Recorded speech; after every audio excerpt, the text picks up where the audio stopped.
కరెక్టా? ఓకే, నేను కొన్ని డౌట్ అడుగుతాం, నాకు ఆన్సర్ ఇవ్వండి. విజయనగరం జిల్లా గజపతి నగరం, దత్తిరాజేరు మండలాలకు చెందిన నలుగురు అర్ధరాత్రి రామేశ్వరం, తమిళనాడు వద్ద జరిగిన ఘోర రోడ్డు ప్రమాదంలో మృతి చెందారు.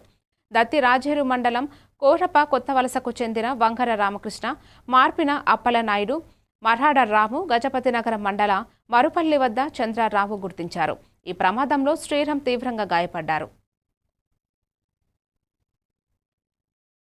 వెహికల్ కూడా బయట నిలిచిపెట్టారు, బయట ఆఫ్ చేశారు. ఆఫ్ చేసుకుని ఆ సమయంలో నిద్రించిన తర్వాత వెళ్దామని చెప్పేసి బయట నిల్చుంటూ ఎదురుగా వస్తున్నటువంటి వెహికల్ ఈ నిల్చున్న సైడ్కి మనకి తీసినటువంటి వెహికల్ని దారుణంగా గుద్దడం ఈ ప్రమాదం జరిగిందని స్థానికులు, అలాగే చికిత్స పొందుతున్న కార్ డ్రైవర్ కూడా ఉన్నారు సార్ హాస్పిటల్లో. ఇప్పుడు తదనంతరం హాస్పిటల్లో జాయిన్ చేశారు.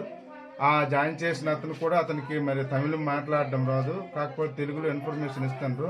అతను స్వల్ప గాయాలతో బయటపడ్డారు. మరి అతను ఇచ్చిన ఇన్ఫర్మేషన్ ప్రకారం మీరు మాకు, ఎందుకంటే స్వామికి ఇద్దరు ఆడపిల్లలు సార్, మరి ఇద్దరు చదువుతున్నారు.